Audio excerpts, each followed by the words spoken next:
Yeah. Bonjour, bonjour à tous.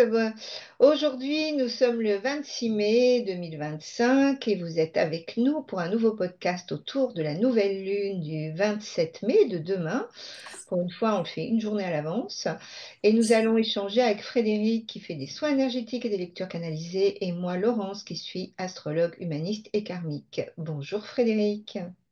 Bonjour Laurence, ravie de te retrouver en cette période intense, cruciale, bousculante, surprenante.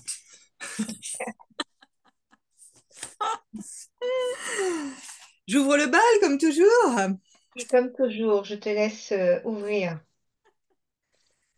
Alors, déjà, l'information commence à se présenter avec la notion de surtout, j'ai presque envie de dire ne rien faire, ne rien forcer. Il y a quelque chose qui cherche à passer d'un sas de faire à être, se retrouver. Repenser la manière de conduire ses activités, son mode de vie, son lieu de vie, repenser ses aspirations profondes. Il y a quelque chose qui cherche à être un peu dans le non-faire pour y voir plus clair. Une espèce de voie de la moindre résistance aussi, qui pourrait finalement amener des solutions simples à notre portée auxquelles on n'a pas forcément pensé. Ça nous invite aussi beaucoup à ne plus faire ce qui ne présente plus d'intérêt. Peut-être pour certains, se préparer à exercer une nouvelle activité qui nous comble, apprendre à moins travailler ou travailler autrement. Il y a quelque chose de cet ordre, hein, de l'ordre de la vacuité, du recyclage. Moi, ça me fait beaucoup penser au mot recyclage, faire les choses plus simplement. Accepter aussi les occupations qui comblent des aspirations profondes pour certains d'entre nous. C'est une période où il y a beaucoup de sensualité dans le sens, les sens en éveil, quelque chose qui cherche à entrer en contact avec ses sens. Euh, Ça parle d'une période qui cherche à raffiner le cœur. Moi, ça m'a fait penser à ça immédiatement. Euh, il y avait une autre phrase aussi qui venait, comme s'il ne s'agissait pas de chercher comment travailler, quoi faire pour travailler, quoi faire pour gagner sa vie, quoi faire pour vivre dans ce quotidien. Mais en fait, ce qui nous correspond le mieux, c'est pas ce qu'on doit s'obliger à faire. C'est ce par quoi on va s'autoriser à être qui on est. Et quand on a trouvé ça, on se sent particulièrement avisé, particulièrement porté à réussir. Est-ce que c'est quelque chose qui résonne dans les astres pour toi? Ah ben, complètement. Alors déjà, rien, la question qui on est, qui suis-je, elle Hmm. est posée depuis 2018 par Chiron, Oui. qui arrive en la fin du signe, mais surtout, elle est posée par toutes ces planètes qui se trouvent dans le signe du Bélier, c'est-à-dire Saturne, Neptune et Vénus. Hmm. Et donc, en fait, l'entrée de Saturne en Bélier qui a lieu hier, justement, le 25 mai, indique ça et je trouve que c'est vraiment chouette la façon dont tu en parles parce que en effet le bélier il a envie de foncer, il veut toujours y aller, il veut initier, il veut faire plein de choses, il a l'allant pour faire plein de choses et en fait Saturne vient freiner, Neptune vient dissoudre donc il y a comme une espèce de, de champ énergétique contraire, entre guillemets, entre le signe du bélier qui veut y aller et Saturne et Neptune qui dit, oh, on va prendre le temps. Et donc, ils sont juste en train d'arriver là, tous les deux. Neptune est à 1 degré. Saturne, il est arrivé donc hier, il est à 0 degré. Et, et en effet, il nous invite, et c'est ça qui est singulier, c'est qu'il nous invite à ne rien faire. Saturne, là, il a voyagé pendant 3 ans dans le signe des poissons. Le signe du poisson, c'est un signe d'écoute, de ressenti et d'être dans le silence et l'écoute de ce qui est à l'œuvre. Hmm. Là, il rejoint Neptune, qui est le maître des poissons. Donc, il continue cette énergie Hmm. d'écouter, d'être à l'écoute de ce qui émerge, le bélier, de ce qui émerge à l'intérieur de nous. Et donc, c'est pas la grande flamme, on prend une Ferrari, on fonce, mais c'est la flamme de l'initiation, c'est-à-dire la flamme qui est à l'intérieur et qui dit, eh bien, qu'est-ce qui est en train d'émerger? Qu'est-ce qu'on va faire? avoir envie au plus profond de nous de mettre au monde, de comment justement travailler autrement, différemment, pour rebondir sur tes propos, pour comment faire pour que tous les rêves anciens ou nouveaux d'ailleurs qui sont là, qui sont en train d'émerger, comment et en fait, il s'agit de les accueillir, de les écouter pour pouvoir ensuite les concrétiser. Et pour nous aider, on a cette conjonction Vénus-Chiron qui justement raffine le cœur dont tu parles. Tu vois, qui Mhm. correspond exactement. C'est-à-dire que Chiron, pour moi, c'est le réaligneur. Et donc, c'est celui qui vient réaligner les valeurs vénusiennes, les valeurs de cœur, Vénus, mais aussi les valeurs de quelle estime on donne à soi, puisque c'est le béni, Mhm. donc c'est de soi dont ça parle, hein. Quelles valeurs on se donne, quelles sont les valeurs qui comptent pour nous, parce que Saturne, il vient quand même raboter tout ce qui est en surplus. Lui, il est, moi, je veux l'essentiel. Et quand Saturne est en bélier, moi, j'y vois vraiment une dynamique de verticalité, c'est-à-dire que maintenant, ça suffit. Mhm. Soyons verticales dans notre être, dans notre dimension, dans notre puissance. Ok. Alors, du coup, ça me fait mieux comprendre l'information qui vient après. Une information qui est venue avec une lettre hébraïque, hein, la cinquième lettre hébraïque, et, pour ne pas la nommer, qui porte la notion de responsabilité. Et effectivement, ça porte la notion d'engagement envers soi-même.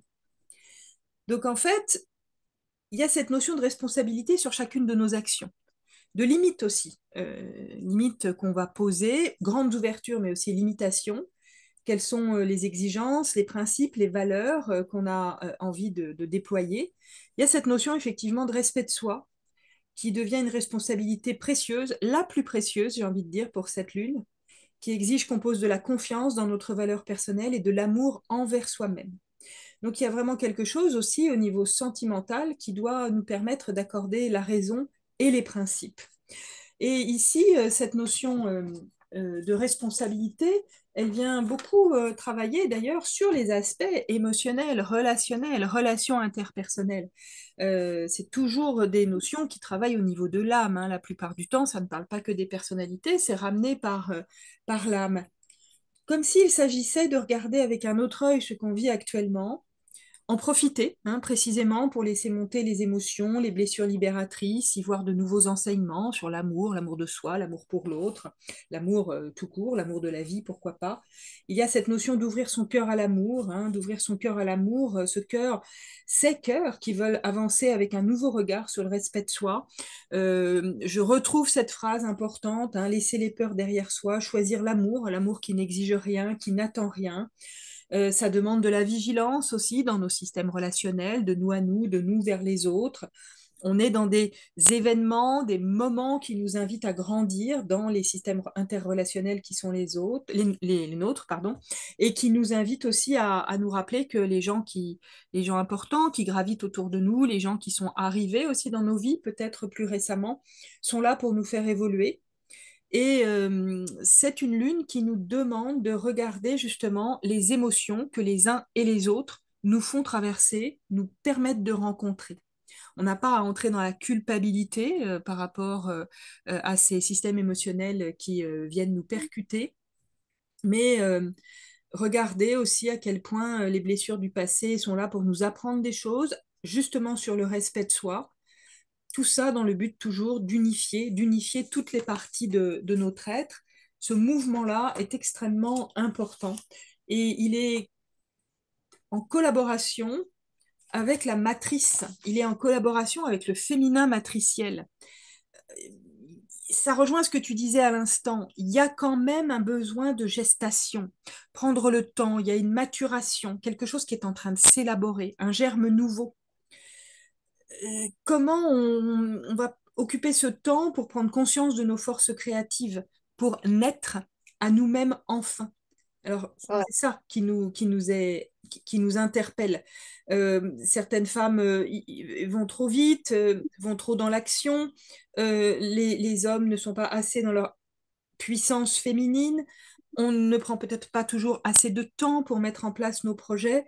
C'est comme s'il était temps de laisser ce cycle ce temps de gestation se déployer, être attentif à ce temps de gestation, être attentif à ce qu'on a planté, aux graines qu'on a plantées récemment, bien percevoir, écouter les messages cachés derrière tous les événements percutants du moment.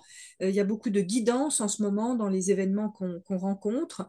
Prendre le temps d'aller dans notre intériorité, dans nos sous-bois, dans nos grottes, dans nos marmites intérieures pour bien contempler ce qui s'enracine, ce qui cherche à s'enraciner.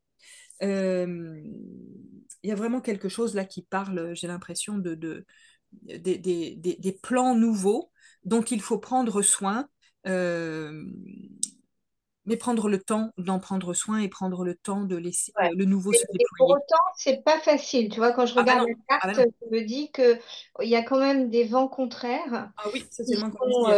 assez costauds, Oui, euh, des envies d'exagération, oui, des envies de faire plein de choses. Alors, c'est vrai que l'été arrive et que le oui, soleil commence à pointer le bout du nez, mais il y a quand même une envie En effet, quand tu parles de relations, tu vois, le grand risque, c'est la dispersion. oui, Et on a quand même un Uranus qui est quand même la planète de la foudre, de l'électricité, de tout oui. ça, qui Hmm. arrive sur les derniers degrés du taureau. Et quand une planète comme ça arrive sur les derniers degrés, on sait qu'elle augmente en puissance comme si c'était tout son chemin la planète a parcouru dans le signe du taureau. Tout ce qui n'a pas été accompli doit l'être maintenant tout de suite. La Oui, c'est leçon ça. doit être revisitée. Oui, Donc, plus de il y a plus de choses volcaniques, les problèmes d'électricité, les problèmes de tension interne, d'excitation, etc. sont là. oui, oui, Avec tout, c'est une nouvelle lune des Gémeaux quand même. Donc en fait, il y a une envie à la fois de légèreté, et tant mieux, puisque c'est une légèreté pour créer justement ce cocon. En fait, on a enfin, dans le thème, en tout cas, je perçois vraiment deux énergies contraires. C'est-à-dire d'un côté, le cocon, l'écoute, ouais, quelque chose qui émerge et dont il faut absolument être à l'écoute de son oui, intériorité, et de l'autre, des envies de faire 50 milliards de choses en même temps, une forme d'électricité, mais il faut aller vite, il faut vite que je fasse ça, sinon après j'aurai plus le temps, ou ce genre de ouais, pensée, ou aussi des pensées qui sont des fulgurances, c'est-à-dire des waouh, mon prochain projet, mais en fait c'est ça que je veux faire, c'est là, etc. Et donc moi j'inviterais beaucoup les gens à écrire hmm, des fulgurances et de se dire, OK, je les ai écrits, ils sont là, je vais les retrouver, maintenant je me pose. En ouais, effet, dans ce que tu dis, tu vois, de réajuster, d'être vigilant dans nos relations avec les autres, mais la relation avec nous-mêmes aussi, même aussi, bien sûr. tu vois, et d'être dans une écoute, parce que, en effet, les gens autour de nous, les gens nouveaux, Uranus aussi, c'est des gens nouveaux, hein, des gens inattendus, euh, sont là pour nous faire évoluer, mais mettons le tempo.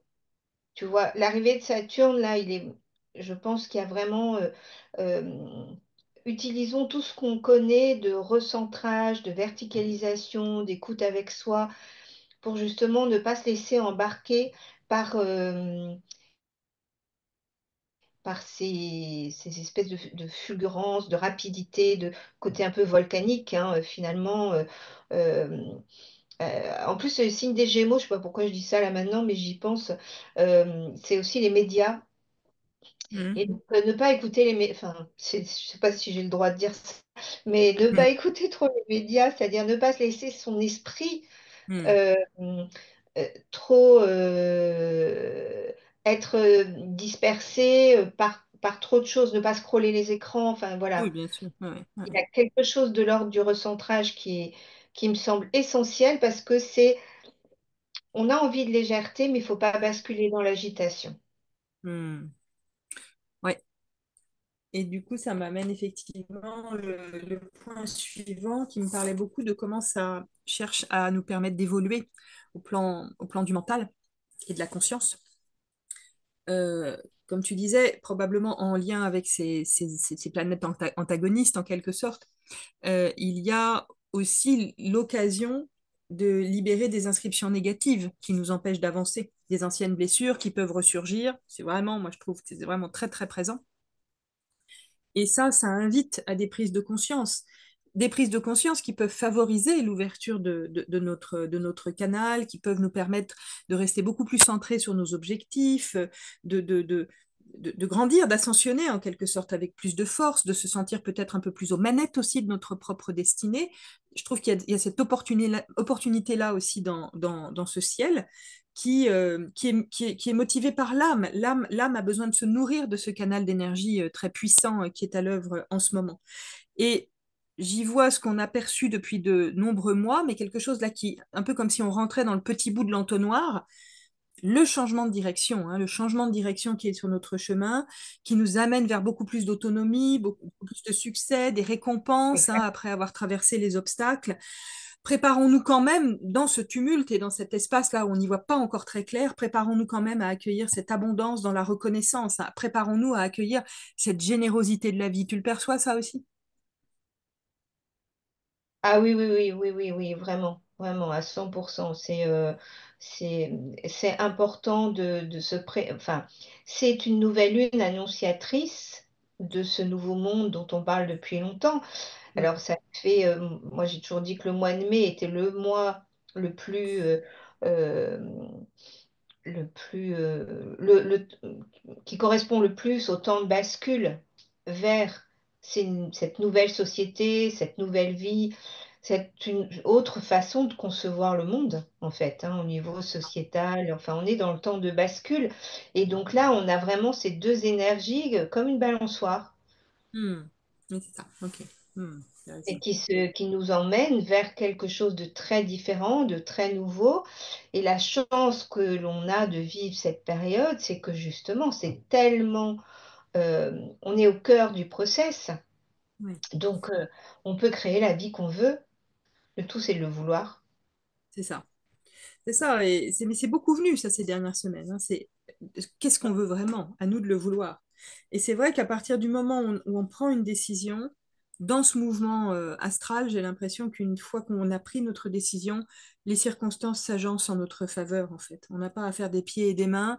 Presque, on obtient ce qu'on veut sans avoir à se battre. Donc, il y a une notion de à la fois, c'est une invitation à s'intérioriser. Les choses ne sont pas forcément faciles à vivre, ni faciles à raconter, ni faciles à exprimer, ni faciles à partager. Mais si on est dans cette voie de la moindre résistance, ou je dirais même de la non-résistance, eh bien peut-être que pour certains d'entre nous, on peut cultiver la foi que rien de malencontreux ne peut vraiment arriver. Donc il y a quelque chose qui nous permet d'être saisis par une vérité, de mûrir certaines actions, de les mener aussi en âme et conscience, et puis peut-être aussi de retrouver une certaine paix, de ressentir à quel point certains événements sont justes et propulsent cette sensation de paix intérieure. J'aurais pas dit ça avec le mouvement lunaire descendant de la semaine dernière, hein, qui était quand même assez pernicieux, pas du tout bienveillant, remontant beaucoup d'ombre et de sombre. Et je découvre ça là depuis une heure et demie là dans les énergies, et ça, je trouve ça extrêmement salvateur. Oui, oui, oui, oui, oui, oui, oui. On est dans une dynamique positive d'ouverture, comme tu dis, le côté salvateur que tu perçois. Je... Mais c'est parce que tu es branché pleine lune, en fait. Le côté Comme salvateur, toujours, un peu d'avance. ouais, ouais. En fait, j'ai l'habitude maintenant, à chaque fois, je regarde, tu vois. Et ouais, Jupiter à Mercure, conjoint au Soleil. Donc, il y a quelque chose qui s'ouvre là, de potentiel en tout cas, tu vois, qui nous donne une nouvelle énergie, qui nous permet justement d'aller plus vers ce que tu nommais, tu vois, de plus lumineux. Après, on aura Uranus et Mars, donc il y aura quand même une forme de tension, il faudra faire attention à notre système nerveux, mais il y a quand même une mise en mouvement de cette nouvelle énergie qui est proposée là, tu vois. Mm, Alors que là, c'est plus un temps de bascule entre ces deux énergies d'intériorisation et d'aller de l'avant, tu vois. mm, En même temps, elle est très initiatrice, cette nouvelle lune, parce que là, pendant plusieurs dizaines d'années qui viennent, on va être dans des éléments d'air et de feu, alors que jusque-là, on était dans des mm. éléments de terre et d'eau.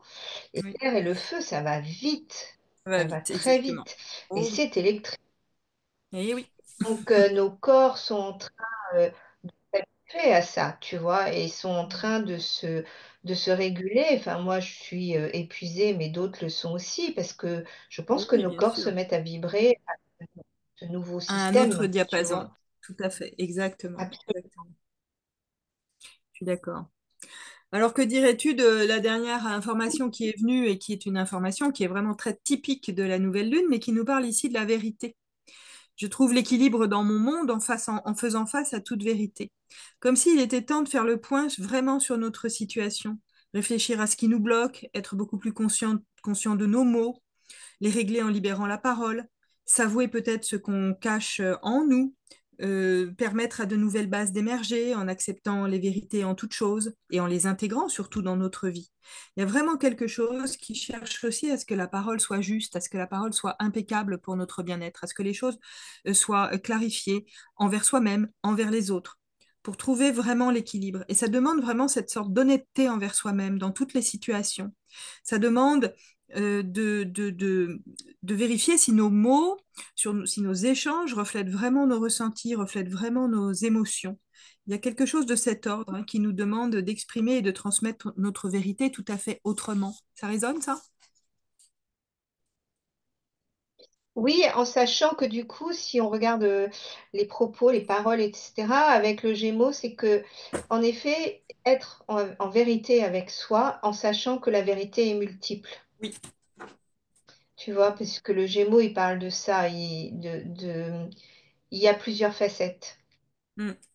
Et d'oser savoir que là, je dis oui, et je m'autorise dans une autre situation à changer d'avis, si je le sens, à condition que ce soit vrai avec moi.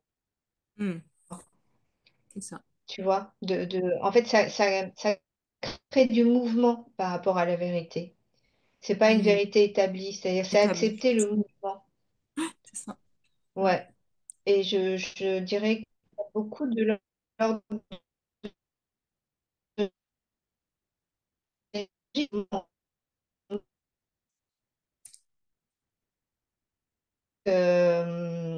Dis donc,